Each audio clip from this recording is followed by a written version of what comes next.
की इस भागती दौड़ती ज़िंदगी में रात में समय से सो जाने और सुबह जल्दी उठने के लिए खुद से ही लड़ाई लड़नी पड़ती है। लेकिन अगर आपको अपनी लाइफ में स्ट्रेस कम करना हो, खुद के लिए एक्स्ट्रा टाइम निकालना हो, फिजिकल एंड मेंटल हेल्थ अच्छा रखना हो और अपने हर एक दिन को बेस्ट बनाना हो, तो इसके लिए बस एक ही उपाय है, एक अच्छी आदत अपनाना, और वो है सुबह जल्दी उठना। हाँ, थोड़ा मुश्किल है क्योंकि कोई भी नई चीज़ को अपनाने में ना थोड़ा सा टाइम ज़रूर लगता है, लेकिन वो कहते हैं ना, रोज़ रोज़ बेहतर से बेहतर करने की कोशिश हमें सफलता देती है। तो बस वही है। Hey everyone, good morning. कैसे हो आप सब? उम्मीद करती हूँ कि आप सब बहुत अच्छे होंगे। तो सुबह के बज रहे हैं 5। अभी भी बाहर बहुत अंधेरा है। हाँ, पर ठंड थोड़ी कम लग रही है, इसलिए थोड़ी सी राहत है। जब बच्चों के स्कूल होते हैं ना, तो सुबह आप कितनी भी जल्दी क्यों ना उठो, काम की शुरुआत तो हमेशा किचन से ही होती है। तो आज युग का लास्ट एग्ज़ाम है, तो उसके लंच और नाश्ता के लिए क्या बनाना है, पहले उसकी तैयारी कर लूँ, क्योंकि आज मुझे बहुत काम है। तो काम के साथ साथ ना दिमाग में ये भी सेट कर रही हूँ कि कैसे कैसे कौन सा काम करना है ताकि एकदम टाइम पे सारा काम ख़त्म हो जाए। तो फ़िलहाल अभी मैंने सब्ज़ी कट कर ली है, और सब्ज़ी में मैंने कट किया है गोभी, और आज बनाने वाली हूँ आलू गोभी मटर। तो आलू मैंने ना रात में ही बॉईल करके रख दिया था, और मटर भी छील के, क्योंकि अगर ये सारे काम आप मॉर्निंग में एक साथ करो ना तो बहुत लेट हो जाता है और बहुत ज़्यादा हड़बड़ाहट भी हो जाती है, काफ़ी होच-पोच हो जाता है। तो इसीलिए कुछ चीज़ों को अगर आप एक दिन पहले कर लो ना, तो सुबह काफ़ी आराम से इत्मीनान से आप सारे काम कर सकते हो।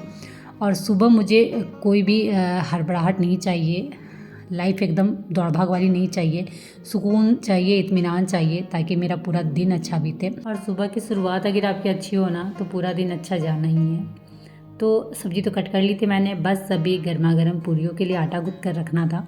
लेकिन उससे पहले ना सिंक के पास बहुत सारे बर्तन रखे हुए हैं जो मैंने रात को धुल के रखे थे, तो अभी उन्हें सबसे पहले उनकी जगह पे रख देती हूँ, क्योंकि बहुत ज़्यादा सिंक वाला एरिया भरा-भरा लग रहा है और स्पेस बिल्कुल भी नहीं है कि अभी अगर मैं और कुछ बर्तन वॉश करूँ ना, तो उन्हें कहाँ रखूँगी, बिल्कुल भी स्पेस नहीं है।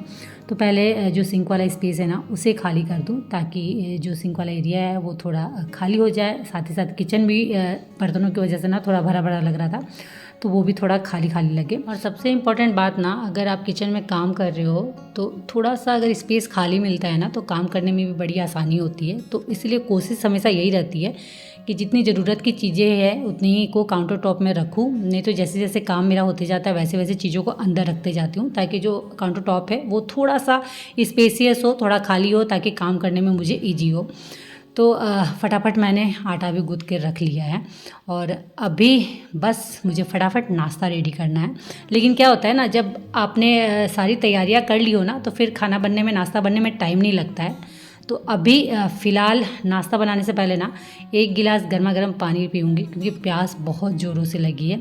और आदत है मेरी, मॉर्निंग में उठने के बाद सबसे पहले 1 गिलास गर्म पानी चाहिए, उसके बाद फिर काम मेरे स्टार्ट होते हैं। बट क्या होता है ना, किचन में जब आप आओ ना, तो फिर बहुत सारे काम एक साथ आपको दिखते हैं, तो लगता है कि पहले जो ज़रूरी काम है उसे निपटा लो, फिर ये वाला करूँगी। तो वही था। और मुझे ना, अगर मैं पानी पी रही हूँ, चाय पी रही हूँ या कुछ मील भी ले रही हूँ ना, तो इत्मीनान मुझे चाहिए, मतलब वो हड़बड़ हड़बड़ मुझसे नहीं होता है। 1 गिलास अगर पानी में मैं पी रही हूँ ना, तो मुझे इत्मीनान से बैठ के पीना है। वो आप बोलोगे हड़बड़ हड़बड़, तो बिल्कुल नहीं हो पाता है। तो इसलिए पहले मैंने तैयारियाँ करके रख ली, और अभी इत्मीनान से 1 गिलास गर्म पानी मैंने लिया है, और अब जाकर थोड़ा अच्छा लग रहा है। और एक बार अगर आप बीच में ब्रेक ले लो ना, तो मन तो बहुत करता है कि ऐसे ही बैठे रहूँ, और सच में अभी बहुत सुकून मिल रहा है, क्योंकि इस समय जो शांति मिलती है ना आपको, वो पूरे दिन नहीं मिलने वाली है आपको। बाहर भी बहुत अच्छा सुकून, शांत माहौल, अंदर भी। तो अभी बहुत अच्छा लग रहा है कि सच में ऐसे ही बैठे रहूँ, मेडिटेशन करूँ, योगा करूँ। बट अभी टाइम की कमी होने की वजह से मुझे जाना पड़ेगा किचन। तो किचन में मैंने सब्जी बैठा दी थी मीडियम आंच पे, और मैं इधर आ गई हूँ झाड़ू करने, क्योंकि मैंने आज कहा ना कि आज बहुत सारे काम हैं और एकदम परफेक्टली मुझे टाइम पे ख़त्म ही करने हैं। तो अगर मैं इस तरीके से काम ना करूँ ना, तो आज मेरे काम ख़त्म नहीं होने वाले हैं, फिर परेशानी मेरी ही बढ़ने वाली है। तो इसलिए मैंने उधर मीडियम आंच पे सब्जी बैठा दी है, और इधर तब तक फटाफट झाड़ू कर लेती हूँ।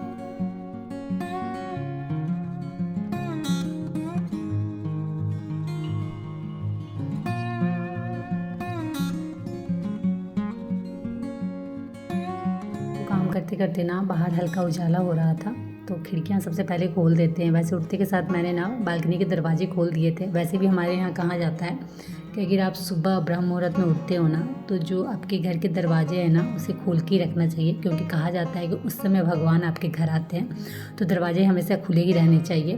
तो दरवाजे मैंने खोल दिए थे, लेकिन हल्की सी ठंड थी ना, बट हाँ वो ठंड सुकून देने वाली थी, लेकिन हल्की हल्की हवाएं चल रही थी, तो इसलिए मैंने विंडो ओपन नहीं किया था। लेकिन अब बाहर उजाला हो गया ना, तो थोड़ी देर में ही धूप निकल जानी है, तो विंडो ओपन मैंने कर दिया है। और जैसे ही आप विंडो ओपन करोगे ना, घर में एक अलग सी ताजगी नज़र आने लगती है, फ्रेशनेस सा लगने लगता है बिना झाड़ू पोछा किए हुए।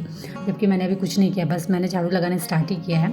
और ये रूम ना पूरे घर में, जो हमारा लिविंग रूम है, पूरे घर में बहुत कम गंदा होता है, इसलिए इस रूम में मुझे बहुत ज़्यादा मेहनत नहीं करनी होती है। बस थोड़ा बहुत मैंने सेट कर दिया, हो गया। तो अभी भी आप देख सकते हो मैंने यहाँ कुछ भी नहीं किया है, बस हल्का फुल्का जो सोफे में थ्रू लगे हुए हैं उसे मैंने थोड़ा सा सेट किया है, और ये रूम परफेक्टली सेट है। तो फटाफट पूरे घर में तो मैंने झाड़ू कर ही लिया था, अभी बस ये लिविंग रूम हमारा बचा हुआ है, तो फटाफट इसे भी झाड़ू कर लेते हैं। और उसके बाद देखते हैं, नहीं तो पोछा भी कर ही देंगे, क्योंकि झाड़ू लगाने के बाद ना कोशिश हमेशा यही रहती है कि साथ ही साथ पोछा भी कर दूँ। प्रॉपर घर अच्छे से साफ़ हो जाता है, क्योंकि बीच में अगर दूसरे काम में पड़ूँ ना, तो फिर पोछा करने में बहुत टाइम चला जाता है। तो मेरे झाड़ू करते करते ना ये भी उठ गए थे, तो फटाफट ये बेड भी अरेंज कर देती हूँ, क्योंकि मैंने जैसे कहा ना कि सुबह आप उठो तो सबसे पहला काम आपका बेड अरेंज करना ही होना चाहिए, क्योंकि सुबह उठ के ना ऐसा काम करना चाहिए जिसे देख के आपको सुकून मिले। और सच में बेडरूम जब आप बहुत अच्छे से व्यवस्थित अरेंज देखते हो ना, तो बहुत अच्छा लगता है कि सच में हमने कुछ काम किया है, कुछ अच्छा काम किया है। तो इसीलिए ये उठ ही गए थे, तो मैंने सोचा कि मॉपिंग करने से पहले बेड को अच्छे से झाड़ देती हूँ, अच्छे से रूम को सेट कर देती हूँ, और उसके बाद फिर मॉपिंग स्टार्ट करूँगी।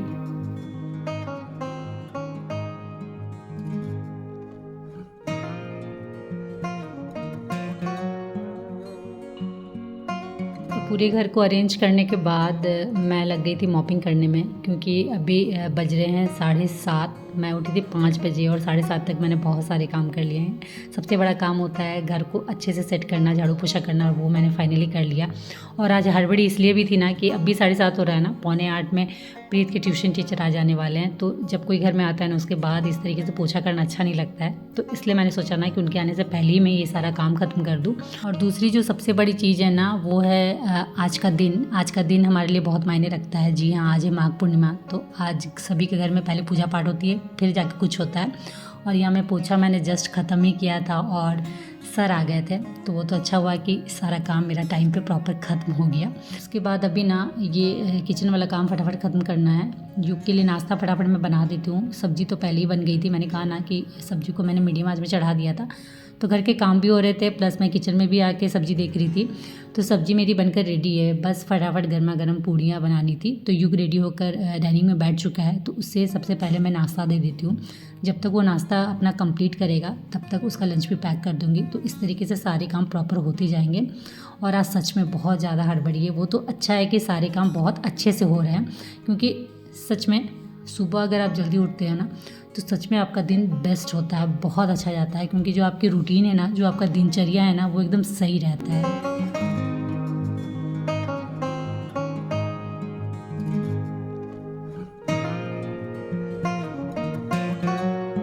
तो युग को मैंने नाश्ता दे दिया था, और बस ये 2-4 पूड़ियाँ और बची हुई हैं तलने के लिए, तो फटाफट इसे तल देती हूँ ताकि किचन का काम मेरा ख़त्म हो। और सभी के लिए अभी पूड़ियाँ नहीं तल रही हूँ, क्योंकि सभी का टाइमिंग ना अलग है। प्रीत अभी ट्यूशन कर रहा है, तो 2 घंटा उसका उधर ही जाना है। ट्यूशन करने के बाद ही वो नाश्ता करेगा। ये इतनी जल्दी खाते नहीं हैं, और मेरा अभी पूजा पाठ में ही समय जाना है, तो मेरा भी अभी लेट है। तो जैसे जैसे सब खाएंगे ना, वैसे वैसे पूड़ियाँ तलते जाऊँगी। तो किचन का काम फाइनली ख़त्म हो गया था, और योग का टाइम भी हो गया था। और फाइनली आज एग्ज़ाम का लास्ट डे है। जो एनुअल एग्जामिनेशन चल रहे थे ना बच्चों के, आज इसका ख़त्म होने वाला है, तो बहुत ज़्यादा खुश है, बहुत ज़्यादा एक्साइटेड है। और मैं भी थोड़ा सा रिलैक्स हो जाऊँगी, क्योंकि सच में बहुत ज़्यादा बिजी हो गई थी। क्योंकि बच्चों के जब एग्ज़ाम आते हैं ना, आपको सब तरफ प्रॉपर ध्यान देना पड़ता है। और कई बार तो होता है कि सारे कामों को छोड़कर बच्चों पे प्रॉपर ध्यान देना पड़ता है, उनकी स्टडी पे। तो जब एग्ज़ाम चलते हैं ना, तो दूसरा और कोई काम नज़र ही नहीं आता है। तो फाइनली आज इसके एग्ज़ाम ख़त्म होने वाले हैं, और प्रीत के अभी 2 पेपर बचे हुए हैं, तो उसके एग्ज़ाम अभी बाकी हैं। बट इसके एग्ज़ाम ख़त्म हो गए हैं, और साथ ही साथ टाइम भी हो गया है। तो मैं इसे नीचे छोड़ के आती हूँ, और उसके बाद जो थोड़े बहुत और भी काम है ना, वो फिनिश करूँगी। तो यू को नीचे छोड़ के मैं वापस से आ गई थी किचन, क्योंकि किचन का काम तो ख़त्म हो गया था, बट क्लीनिंग मैंने नहीं की थी। और जैसा मैंने आप लोगों को बताया ना कि आज पूजा होनी है तो भोग के लिए मुझे बनाना है खीर। तो उसके लिए किचन की सफाई करनी तो बनती है। तो रात में भी मैंने प्रॉपर किया था, बट अभी सुबह में नाश्ता बनाना, उसके बाद फिर अच्छे से गैस उसको मैंने पोंछ दिया है, काउंटर टॉप के पूरे अच्छे से क्लीन कर दिया है, ताकि नहाने के बाद ना सीधे आके मैं यहाँ भोग बना पाऊँ।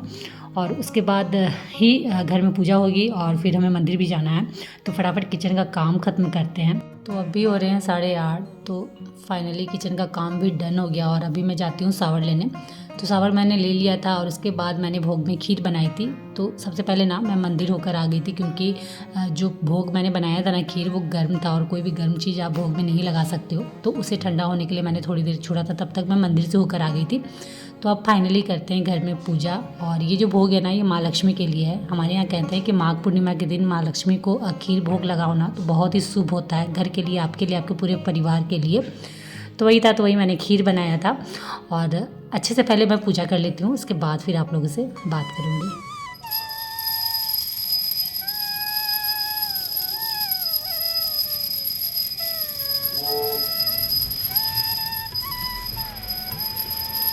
तो बहुत अच्छे से माँ लक्ष्मी की पूजा हो गई थी और अभी पूरे घर में मुझे आरती और धूप दिखाना था। तो बस वही पूरे घर में मैं आरती और धूप दिखा रही हूँ। और सच बोलूँ, घर के काम अगर आपके टाइमली ख़त्म होना और सुबह सुबह घर में पूजा अर्चना हो जाती है ना, तो मन को बहुत सुकून मिलता है। और घर की जो एनर्जी रहती है ना, बहुत अच्छी रहती है, बिल्कुल सुकून और संतुष्टि देने वाली। तो बस पूजा ख़त्म हो गया था और उसके बाद अगेन मैं लग गई थी घर के थोड़े मोड़े और काम जो थे वो करने के लिए। तो सबसे पहले ना ये जो चाय के कप है वो मैं लेके जाती हूँ किचन में। और साथ ही साथ डाइनिंग टेबल में भी इन्होंने चाय पिया था, तो वहाँ भी कप पड़े हुए थे, पेपर रखे हुए थे, तो उनको भी अपनी जगह रखती हूँ। और ये कप भी लेके चलते हैं किचन में। और प्री ट्यूशन से उठ चुका था, तो उसे भी फटाफट गर्मा गर्म नाश्ता लगाना था। तो मैं यहाँ बना रही हूँ उसके लिए गर्मा गर्म पूरियाँ और ये है खीर। और आज खीर की स्टोरी ना बहुत ही ज़्यादा फ़नी भी आप बोल सकते हो, क्योंकि आज ना मैंने 2 बार खीर बनाई है। हुआ ये ना कि मुझे भोग के लिए खीर बनानी थी, तो खीर मैंने नहा हुआ कर बैठा दिया था बनाने और बस खीर रेडी ही था। तो मैंने ना सोचा कि फटाफट साड़ी पहन लेती हूँ, क्योंकि मंदिर भी जाना है तो लेट हो जाएगा। तो जैसे मैं साड़ी पहनने के लिए अंदर गई ना, कि 5 मिनट में जाके फटाफट साड़ी पहन के आ जाती हूँ, तब तक मेरे हस्बैंड ने, पता नहीं उन्हें समझ में नहीं आया कि क्या, कि पता नहीं वो किस सोच में थे। वो आके भोग का जो प्रसादी खीर मैं बना रही थी उसे चला उला के वो उतार के इंडक्शन में उन्होंने उसे बैठा दिया था। तो इस तरीके से पूरी खीर मेरी, मतलब क्या बोलूँ, अब उसे मैं भोग में चढ़ा भी नहीं सकती थी, क्योंकि जो भोग वाली खीर बनती है ना, वो एकदम नहा धुआ कर पूरा सब तरफ पोंछ पाछ के अच्छे तरीके से बनाई जाती है, साफ़ सुथरे ढंग से। तो उसे आप ऐसे ही नहीं छू सकते हो, नहीं चला सकते हो। तो अब मेरे लिए मतलब मैं क्या करूँ, मुझे सच में समझ में नहीं आ रहा था। तो फिर उस खीर को मैंने साइड किया और दोबारा से मैंने खीर बैठाई भोग वाली, और फिर अच्छे से फटाफट मैंने उसे बनाया। और सबसे पहले मैंने उसे पूजा रूम में अंदर डाल के रख दिया कि जब तक मैं मंदिर से आऊँगी तब तक ये ठंडी हो जाएगी, उसके बाद फिर भोग लगा लूँगी। तो इस तरीके से ना आज मेहनत मतलब डबल करनी पड़ी खीर के लिए, लेकिन कोई नहीं, फाइनली रिजल्ट बहुत अच्छा आया। मतलब पूजा मेरी बहुत अच्छे से हो गई। मैंने जिस तरीके से सोचा था ना, वैसे ही आज सारे काम हो गए थे। और जब घर में पूजा बहुत अच्छे से हो जाती है ना, तो सच में बहुत अच्छा लगता है। तो चलिए इसी के साथ इस ब्लॉग को भी करती हूँ यही एंड, और उम्मीद करती हूँ कि आज का ब्लॉग आप सभी को अच्छा लगा हो। तो अच्छा लगा हो फ्रेंड, तो फटाफट लाइक करिए, शेयर करिए, और ये चैनल में नए हो ना तो प्लीज़ चैनल को सब्सक्राइब जरूर कर लीजिएगा। तो चलिए आज के लिए इतना ही, मिलते हैं नेक्स्ट ब्लॉग में, तब तक के लिए बाय, और आप सब अपना ख्याल रखिएगा।